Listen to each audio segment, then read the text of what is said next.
Hi, you guys, and welcome back to the podcast. We are the Carwells. I'm Emily. And I'm Sarah, and we are, as you know, Airbnb interior designers and investors. Well, welcome back, everyone, to catch up with the Carwells. Today we have David Ross here to talk all things Airbnb. We brought him on specifically because he does some things that we are personally interested in as we continue scaling our real estate portfolio. So he has 6 or 7 properties. 7. 7 properties. A lot of them are in California. It sounds like you're working on one that's international. And so we're super excited to pick your brain today, see what your Airbnb strategy is, so on and so forth. But as we do every single podcast, we start each podcast with an Airbnb horror story. So before we get into all of those juicy details, will you kick off today's episode introducing yourself and starting with an Airbnb horror story that you've experienced? Sure. So I want to go a little different direction with the horror story, and that's just of how going forward, trying to get an Airbnb up and running can kind of go really sideways, and how it can go either good or bad or whatever. So my horror story is that my wife and I, we were looking for a new area to buy an Airbnb, and we were kind of going the strategy of looking near national parks. So we live in Placerville, which is about 3 hours from Yosemite National Park. That area is kind of blowing up, the little town of Mariposa. So we went to Yosemite a couple of times, and then we drove through Mariposa, and we're just like looking at open houses and things like that. We settled on a house that had like a really cool view. It was tenant occupied, which is another part of our strategy. We kind of find distressed properties. One of the distressing factors could be that they're tenant occupied, and a lot of investors or buyers don't want to have to deal with that. So the tenants were going to stay in there for like another 6 months after we closed, which was all fine. The house was a little bit trashed. And as we started going through the process of getting the tenants out, giving them their notice and everything, which is always a little bit hectic, the house is just looking like rougher and rougher. And as the tenants get out and we start working on construction, we get a notice from the county that says that there are some issues with permitting that we didn't know. And instead of the house being a 3-bedroom, 2-bath, or 3-bath, it was actually a 2-bedroom, 1-bath. The whole downstairs had been finished without permits. So we came to the decision that we had to make was, are we going to go through this really long permitting process and get that all fixed and mitigated? And it turns out that was going to be like another like $40,000 to $50,000 more than we were expecting to pay. So we kind of cut our losses on that. We completely gutted the downstairs of the house. And we decided that we're just going to rent the top of the house long term. And so that's where we went with that. And so now we have a long-term rental in Mariposa. That's just a 2-bedroom, 2-bath, and we're still making a little bit of money on it. We're making like $400 a month over like our mortgage and insurance and everything. So, as horror stories go, it's not that bad, but it's not the path that we wanted to go. And we have a great tenant. And then sometime in the future, we're going to revisit, getting that as a short-term rental. Oh my gosh. Well, first of all, $40,000 to $50,000 when you're analyzing these properties, that's a big hit. So I can understand not wanting to do that. But a question popped up when you were talking about it being tenant occupied and kind of the property not being like looking great. When you give people their notice or kind of that they're going to be moving out, do you notice that it kind of gets more trashed? Is that an issue that you run into if you're buying tenant occupied properties? Yeah, that's something you definitely have to think about. I don't, and these people specifically, that didn't happen. But we've had another situation where the tenants, like they tried to sabotage how they're living, I guess. And it's just a delicate situation. And you have to understand that like this is their home, you know, like this is where they've been living for some amount of time, like sometimes years. So like I can really sympathize with that. So it's just a tough situation. That's like the landlord tenant thing, and landlords are always the bad guys, right? Yes. Always. So, with this property that you're now running as a long term rental, can you begin going through that permitting process, and do those permits last quite a while? So, like, if you wanted to get the permit process started and ready to build, you could, like, pause, wait to get the tenant that's out currently out, and then start that construction? Or does it have to be, like, immediately following getting that permitting approved?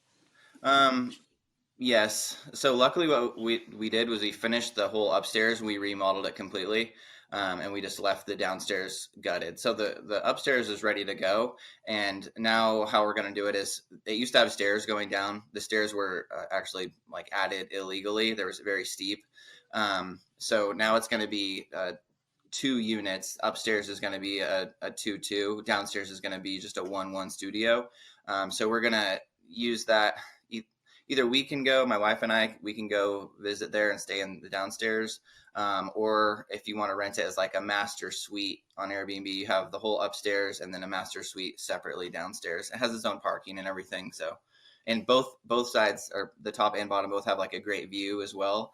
So that's great. That's amazing. Well, I think honestly, this is a testament as well to even when real estate goes sideways, there's always silver linings, right? And it's really hard to completely lose on a piece of real estate. So even though it didn't turn out the way that you had anticipated from the get go, you still are in the green, which is great. Right. And I have a lot of friends that I like tell, I'm like, oh, I'm just like disappointed about how it turned out. And they're like, dude, like 2 years ago, this was like your real estate strategy. Like you were just trying to find like $300 to $500 a month cash flow on a property. I'm like, okay, well, I've, things have changed a little bit. So now I'm just expecting more, you know? Yeah, I mean, it totally makes sense. But yeah, it's well, that kind of segues me into my first question for you. How did you end up in real estate investing, and what were you doing previous to doing short term rentals?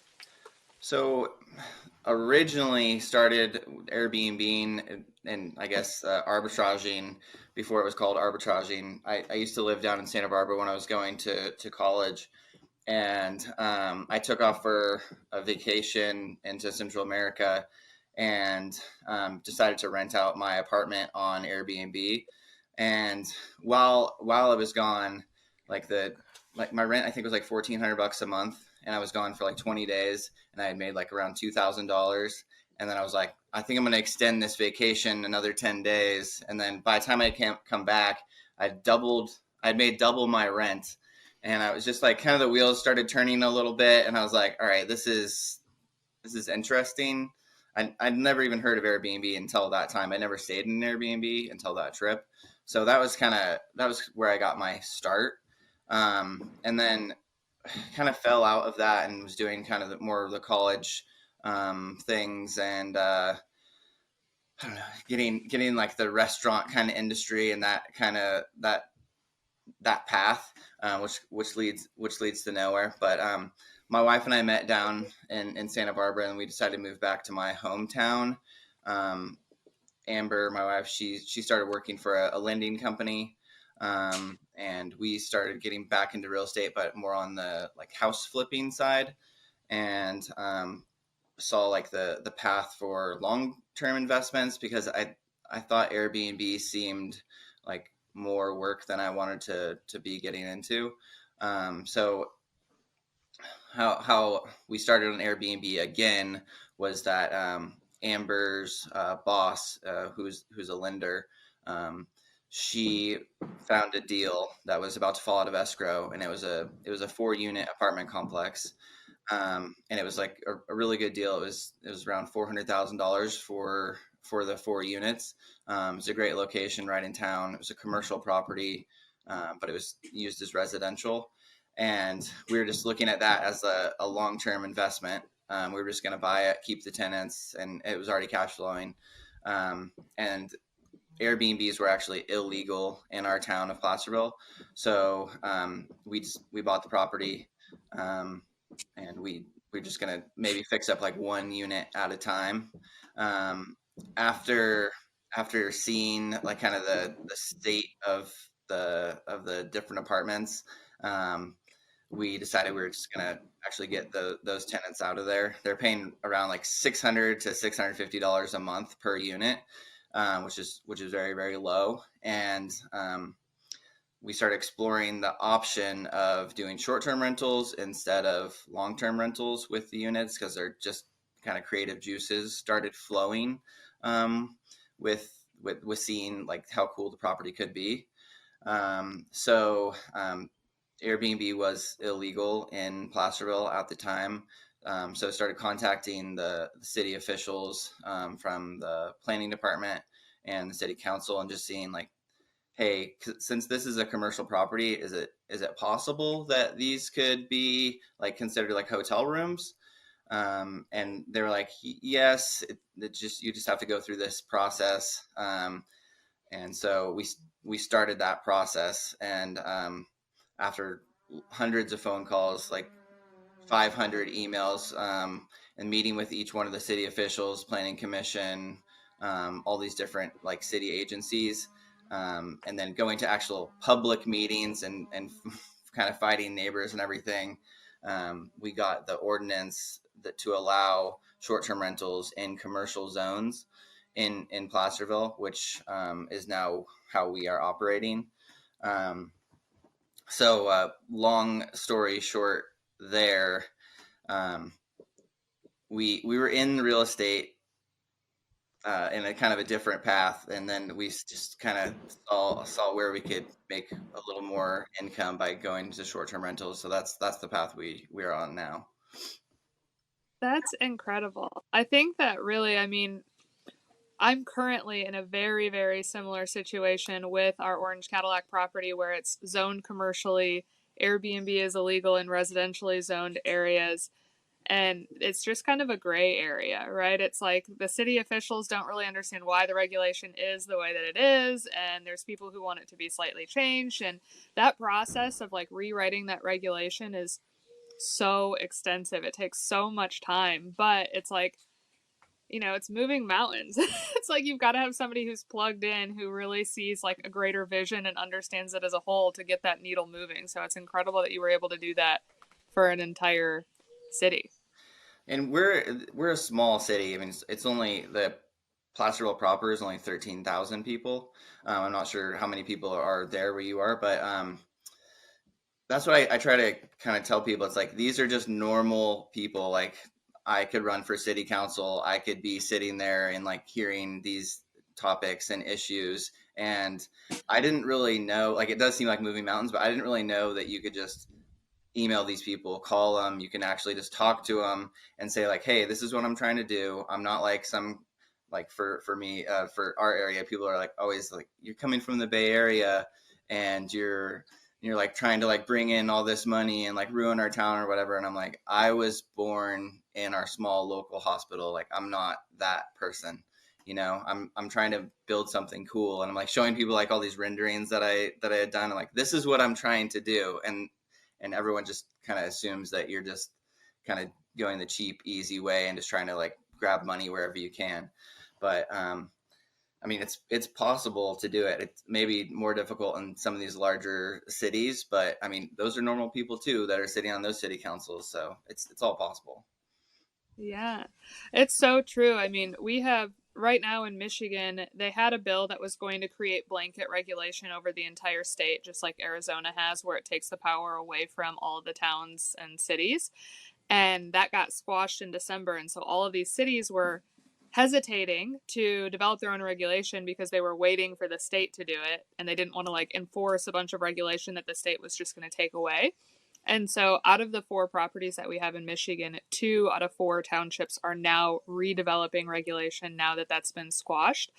And I can attest to that exact thing. Like, when we are in these township meetings and we're sitting in front of the board, I mean, those are all the things that they're concerned about. They have this idea that it's just big investors coming in that are 100% profit driven. And when you come in and you're like, no, I literally was born and raised in this township, like, if I wanted to be 100% profit driven, I likely would make more money elsewhere. Like, I want to invest in the community that I care about most. It changes the entire narrative and the entire demeanor of the people that you're talking to. So you're totally right. Like, I didn't realize that it was going to make such a big impact to show up and speak, because you're only speaking for like 3 or 4 minutes in front of that board, but you can definitely see the emotional pendulum that's swinging while you're speaking in a way that's not just profit driven, and they don't feel like some out of state investor is coming in just to like plow over their community. Mm-hmm. Speaking about regulation, I was going to say it's really terrifying sometimes to make these calls because you don't know who to call always. But in these smaller towns, it to me, it seems a lot easier because it does feel like you're talking to a person. In Alpena, where I am, there's Alpena City and then there's Alpena Township. And I'm actually in the township. And I called and they're like, oh, the guy just like comes in whenever he wants to. Here's his cell phone number. You can just call him and have a conversation with him.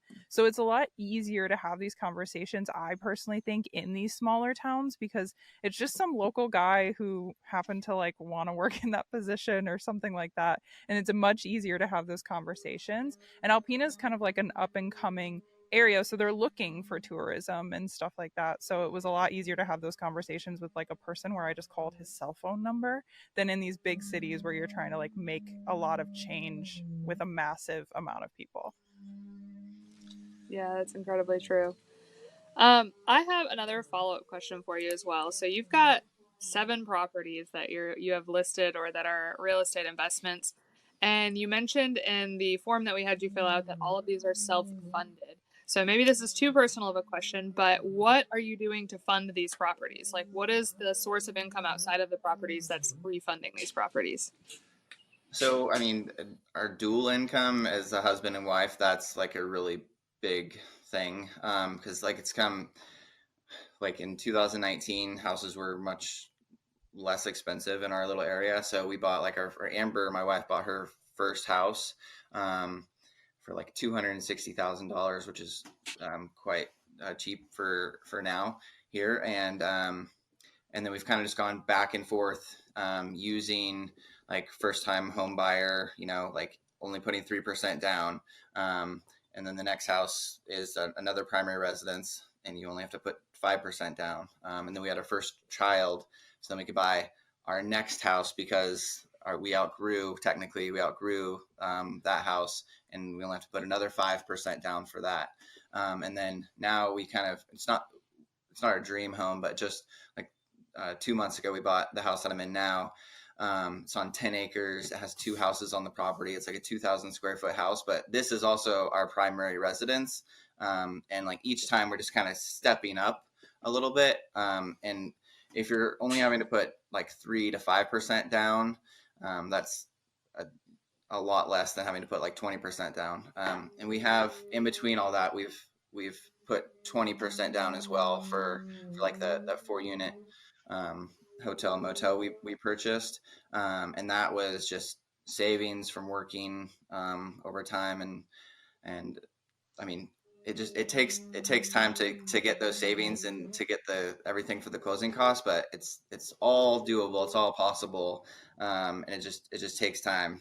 Like, how do you eat an elephant one bite at a time? Like, just constantly telling that to everyone. They're like, how'd you get to where you are now? I'm like, well, like 2 years ago we were half this far. 1 year ago is we only had 2 houses, and before that we bought one. So it's just slow progression, and that's kind of how we're going. So you both are still working a 9 to 5 or something outside of real estate. My wife is a real estate agent, and she does really Okay. well there. And I'm full time working on our properties, so managing the day to day of the Airbnbs, also doing a lot of the construction, a lot of the design, all the design. My wife and I kind of tag team that. Everything that goes into getting an Airbnb up off the ground, we are doing that together. And then we will hire a general contractor when necessary, and then like for like harder stuff like rewiring like an entire house or something like that. Um, but I'm filling in all those places that I can, doing tile work and finishing floors, everything like that. And I will say that it's not the job that I thought that I would like want or like, but it's turned into like what I really love to do, and it's just like kind of serendipitous because have just been falling into it more and more, and I'm like I really enjoy doing what I'm doing now. It's like kind of the most rewarding thing that I could be doing.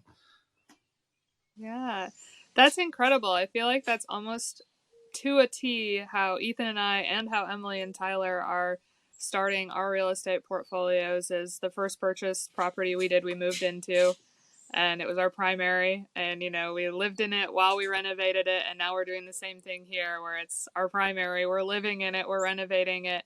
And I agree, it's like, real estate does take a ton of money to get into, but if you're willing to like live in a construction zone, do a lot of the work yourself, those beginning 5 years and being able to utilize those 3 to 5% down payments with that primary loan is such a game changer. Like if you're in an era like you're in or like we're in where we're at the beginning of having kids or not really settled into our lives, we're not buying our forever home right away, like you're right, it's just brick by brick, a 5 year stretch of just chaotic living. But if you love it, you love it. And I could not agree more. Like I did not anticipate my job being, you know, construction all day, every day outside of social media, of course, but it is so rewarding. Like I would not trade it for the world.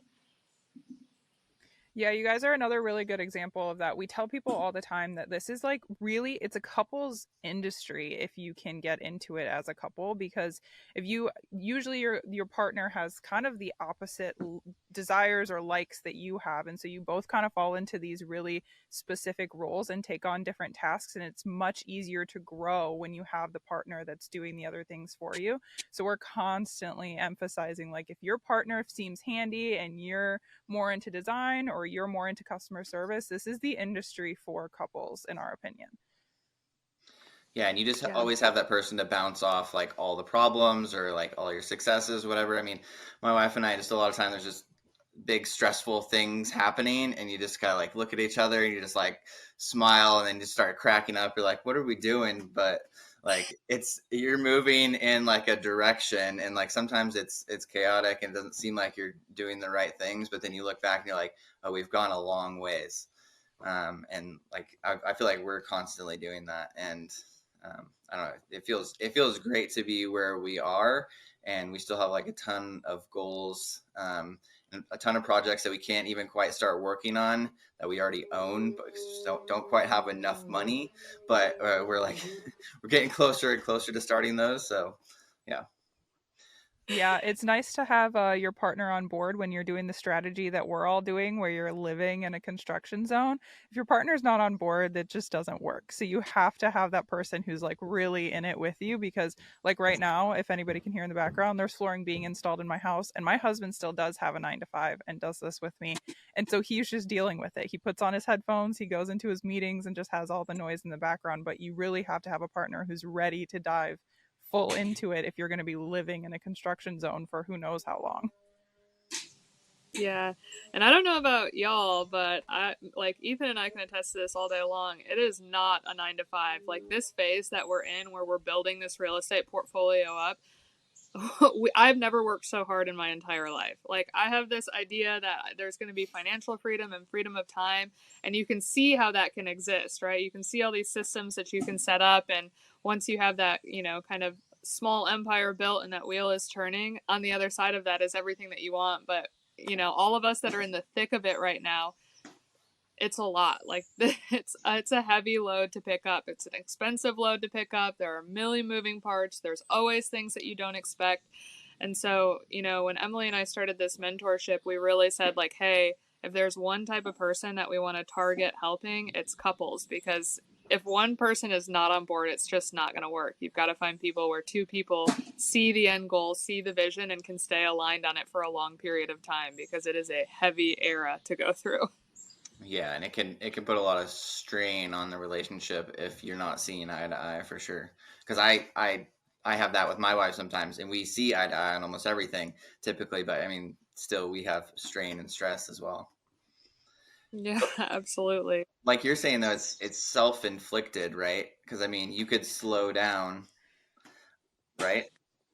Yeah. We could Right. we could slow down, but we're like kind of constantly pushing, and yeah, every once in a while we're like, all right, after this project is done, we're not going to do anything else, and then like a week goes by and we're like, all right, so what's next? That literally last night I had a phone call with my husband for 2 hours. He's traveling right now for work, and we talked from 10 p.m. till midnight, and he was like, Sarah, I'm just maxed out. Like, we've got so many like things, irons in the fire. There's so many good things happening, but it's requiring so much from us. Like, after this, we just need to take a break. And I was like, Ethan, next week we have a week-long vacation, and I guarantee after 7 days off, both of us are going to be rejuvenated and ready to like dive back in. And Hmm. so, yeah, I think we live in extremes where it's like when we're taking on projects, it's just like, 16-hour days. You do nothing other than like put these properties together. You feel absolutely depleted. But the extreme side of that, on the other side, if you were like to really reel it back and slow down, I feel like all of us would be twiddling our thumbs and being like, no, I'm ready for another project. Like, give me something to keep the wheel turning.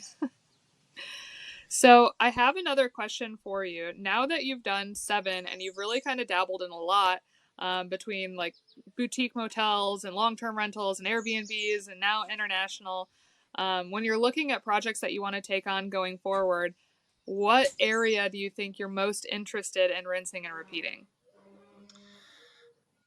So we've done a little bit of long distance investing, which was only 3 hours away, and that one was a little difficult for us.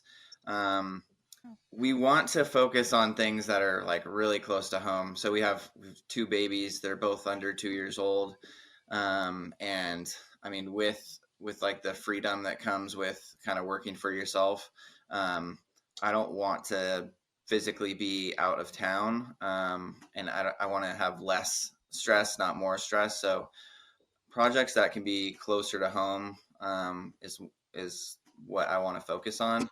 Um, and then once we tie up some of these loose ends, um, and we finish like 2 or 3 more projects here, I want to start working on our house that we bought that's in Mexico. It's in Merida on the Yucatan Peninsula, and we might be doing a move down into that area.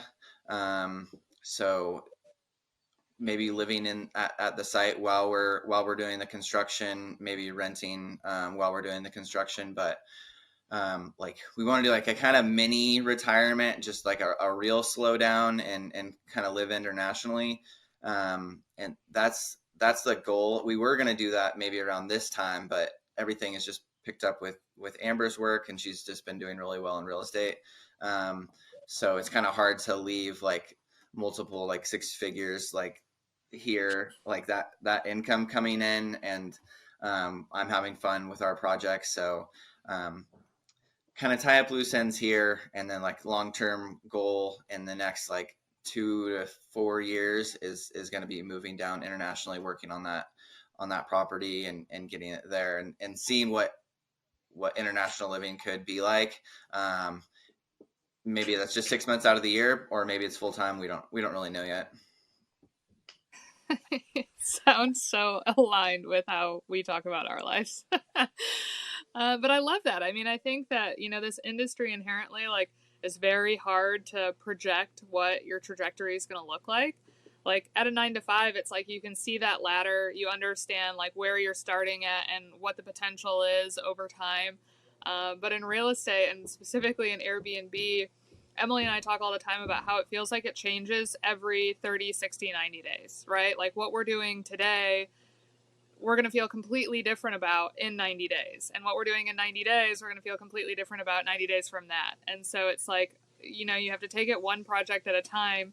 But at the same time, you're like, okay, the goal is to be able to enjoy my life. But like, what does that look like, right? Is it doing these projects, but because we enjoy them so much and we're building this generational wealth? Or does it actually look like really stepping back and retiring early and chilling on a beach with a Mai Tai, enjoying time with family, right? Like, where is that balance? So, when you're like, hey, 2 to 4 years, maybe, maybe we'll be down there, maybe we'll be living internationally, or maybe we'll still be here. I feel like that's the tone when we have these conversations with Airbnb hosts who are kind of rinsing and repeating in the same way that we are. So, Well, our goals have changed so much because, like, in my head, like I used to look at the numbers, I'd be like, all right, if we're netting 5,000 a month and we could live internationally comfortably, like that's what I thought. And then now, then it was like 10,000, and then it was like 20,000. Then I'm like, okay, so now we're at like the 20,000 mark. We could maybe we could do that like even more comfortably. But I'm like, all right, we can double what we're doing in the next 2 years, and so why wouldn't we just do that? I, I Yeah. feel that in my soul. I was so convinced when we started. I was like, I'm just in the next 10 years, if I can make 50 grand a year and not have to show up, like, I will have made it. Like, I'll have made it. And then you make that on one property and you're like, wait a minute, scratch it all. Like, we're going back to the drawing board. Like, this is not actually the ideal life that I want. So, that's amazing, right? It's like amazing that real estate can grow that income so quickly, whereas you would never be able to double, triple, quadruple your income in under 5 years in most other industries. Yeah, definitely not. And with inflation and everything, your income is going down and down and down unless you're getting significant raises every year. Yeah. So, why Mexico? Like, why did you decide that was going to be the place that you wanted to explore living internationally and buying real estate there? So it was just completely by chance. We were just honestly looking at pictures on Google of like just different ruins and stuff we'd like to visit, and we saw like if you know Chichen Itza, which is like Mayan kind of pyramids that are in Mexico. I didn't even know that Mexico had like the jungle area like that. But so we went down and we were on just looking on Airbnb, and we are trying to find like just the coolest looking Airbnb that we could find, that was within like an hour drive of all these different ruins that we wanted to visit. And we get to Merida, the city, and it's like an old colonial town. In like the 20s. They had a really big trade of like they made this like fiber thing from cactus, and like in the 20s it was the one of the wealthiest countries or one wealthiest cities in the world. So it's just really really beautiful, that really cool culture. Like when I think of Mexico, I think of maybe like I don't know, on the beach or whatever. I don't think of like cool like cities.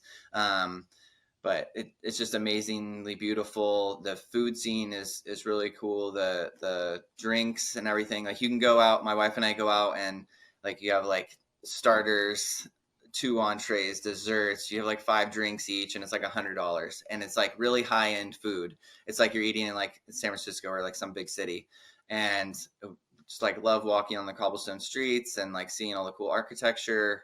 20 minutes from the beach. And so we just like contacted a real estate agent, and we started going around looking at some houses. And so we ended up finding an old colonial house that's built in like 1920. And it's just the whole block is solid all the way around, like you can't get in, and then everyone has a big courtyard in the middle, or behind their house essentially. So everything is all cash there.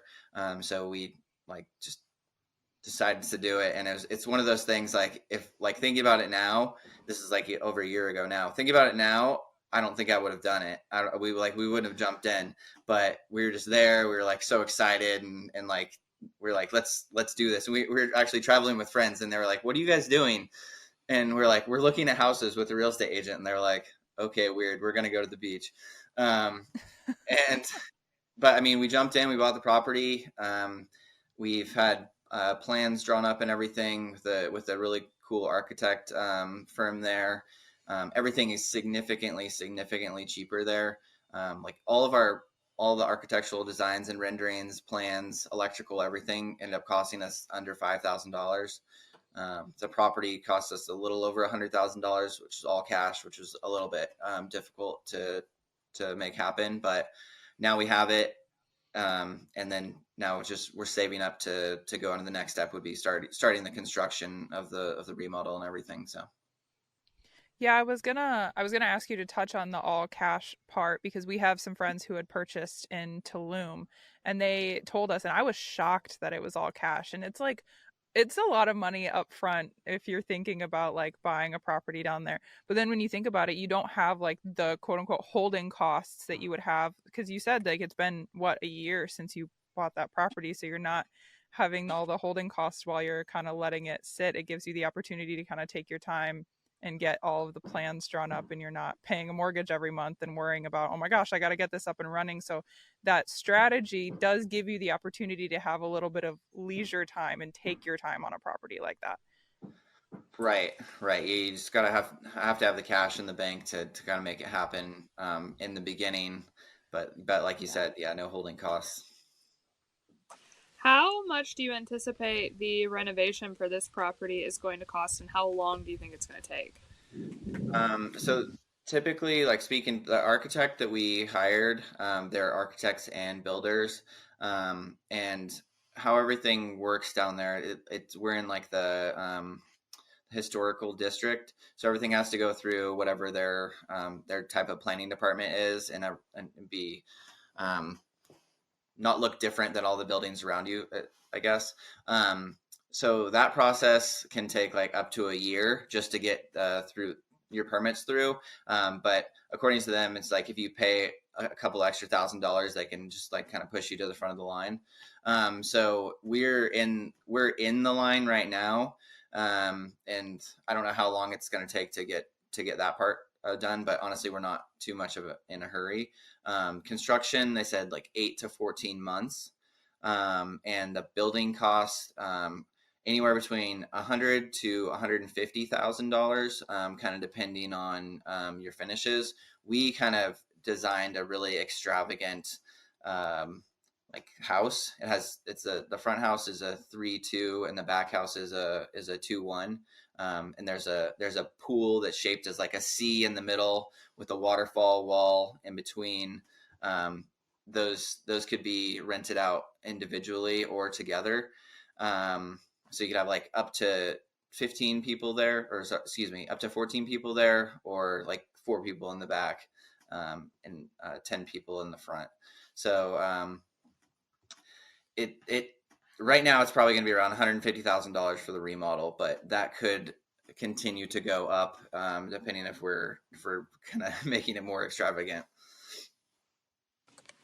Yeah, I have no ability to stay within budget either. So every time I get told a budget or like we decide on one, I'm like, just double it. I know I'm going to make decisions that balloon this immediately. Yeah, and another thing we kind of slowed down on the project was because with everything that was going on with the economy, like their economy runs off of our economy.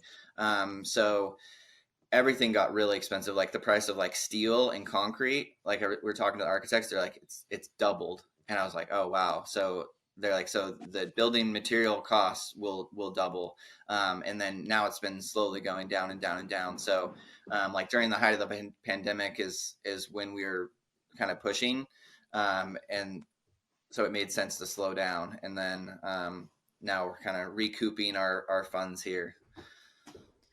Yeah, and I'm hoping this isn't something you guys talked about when I was frozen, but it sounds like a lot of the properties that you're purchasing, even the one you're living in now that has the ADU on it, are you looking specifically for properties kind of land hacking style where there's multiple on the property that you're purchasing? Because even in Mexico, you're saying there's two different listings that you can list separately. Is that kind of a strategy that you're looking at?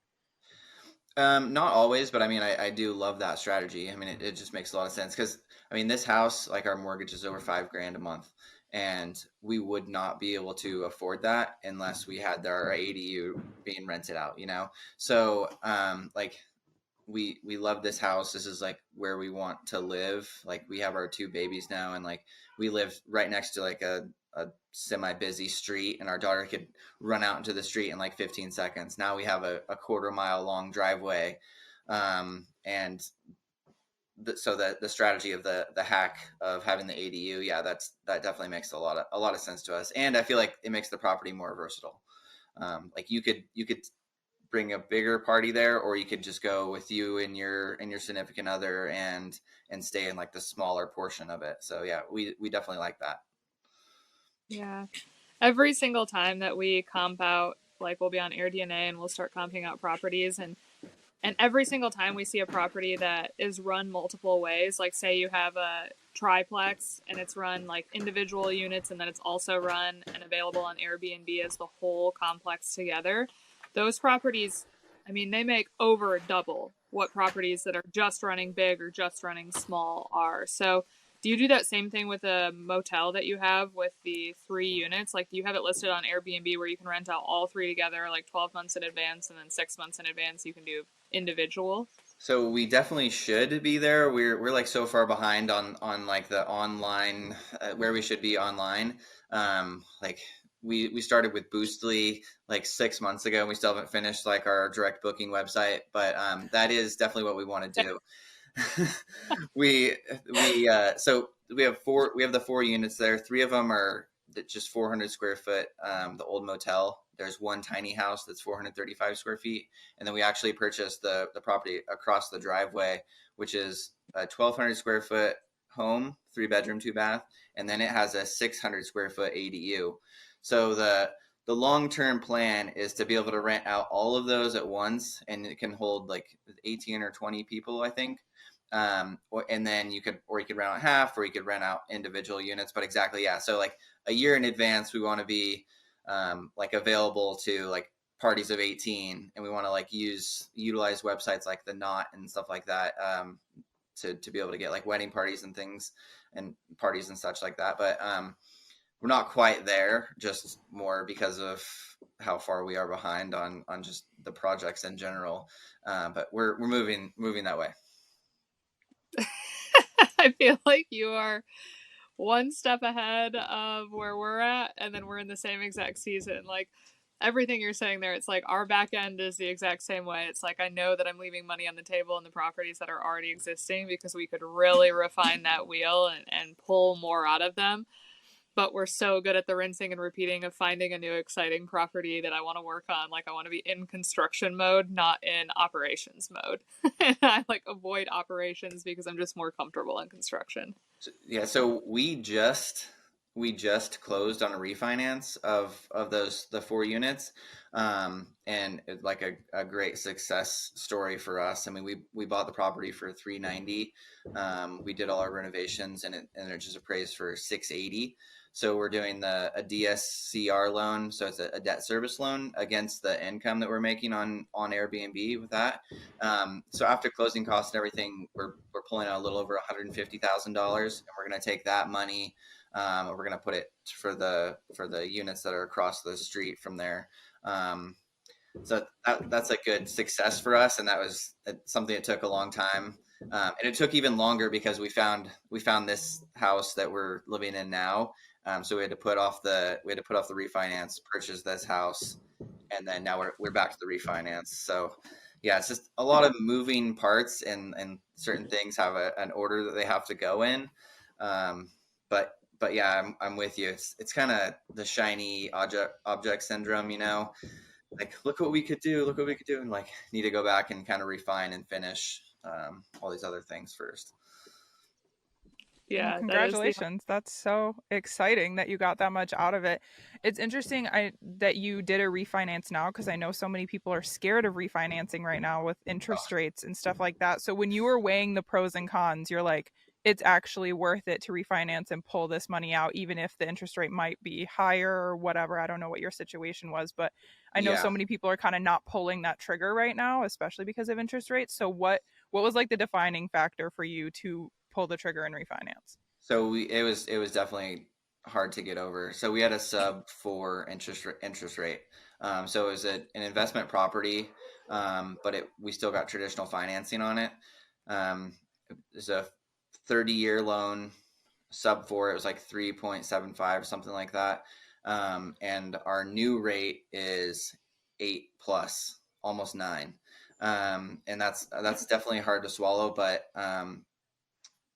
I mean, we needed to pull that money out. So that it's worth it because now we have that $150,000, and now we can put that towards the next project. Our mortgage went from 1,700 a month to like 4,300 a month, but the property like quadruple pays for that every month, like with zero issue. And I mean, it's just the cost of doing business. That's just what it was for us. Yeah, that's what I was gonna ask was if you're looking at it and the property is still paying for itself and you're still bringing in money, that interest rate is just another line item, right? You're like, okay, maybe my profit's a little less, but then I get to put money into this other thing that then brings me more profit. And I think Exactly. people don't necessarily always think in that mindset. They're so stuck on, oh my gosh, my interest rate's going up, so it doesn't make sense to do it. But in the long run, it made more sense to do that for you in your situation. Definitely. Yeah. It's what can we do with that money to make us more money versus just having it sit there. And it wasn't like a perfect refinance. There's still some money stuck in the property, but it's close. Beautiful. Well, that's encouraging. I know that that bit of information probably will ease a lot of people's minds listening to this podcast because I know that's a topic of conversation that we get presented with a lot. So, well, thank you so much. I mean, I feel like we are in just the same exact era that you are in. You know, it's always a breath of fresh air to talk to people who are the same kind of insane as we are. But I wish you guys all the best. I mean, it seems like you're building an incredible portfolio out in California. You're on the same mission of living internationally, having more time with your family. The one last thing that I wanted to talk about a little bit before we wrap this podcast up is what's your opinion on? We always have, I feel like, the opposing opinion as a lot of Airbnb or real estate gurus, where they say, you know, if it's going to be an investment, have it be an investment. If it's going to be a lifestyle play, have it be a lifestyle play. And this entire podcast, what I'm hearing is a lot of the decisions that you're making are both an investment and a lifestyle play, right? It's like you have a kid, now you need a bigger property, or I want to live in Mexico, so I'm going to make it, you know, Airbnbable, but also live in it. Do you think now that you've been in it a while, that's the right play, or do you think that it's worth keeping your investments separate from what you want to do in your lifestyle?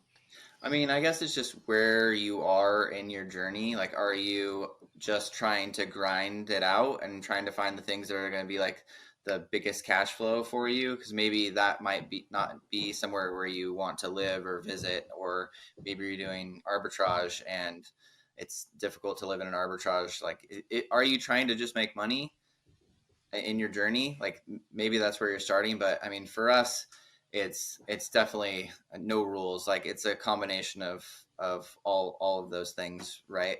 So like we see that we could possibly live down in Mexico, part-time, full-time, sometime, whatever.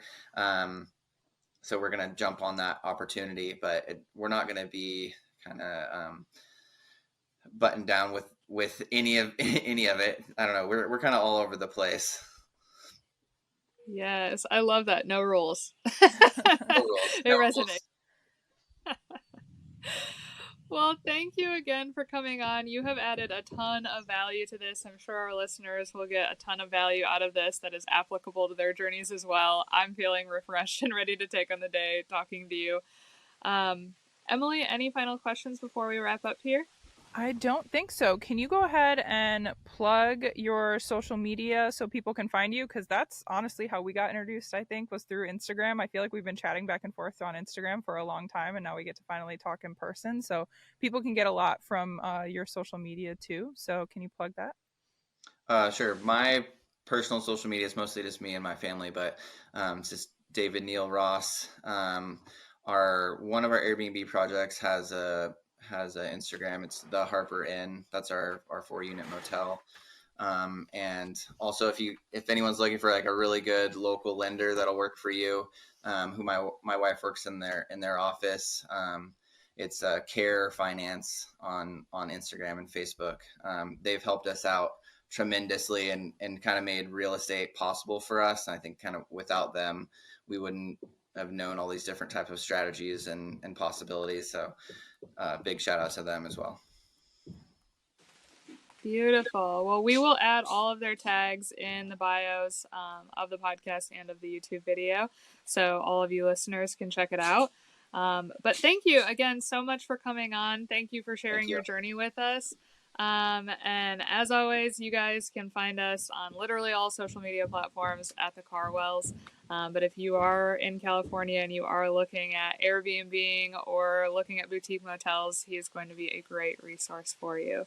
So thank you again, and thank you to our listeners, and we'll catch you next time. Bye. Bye.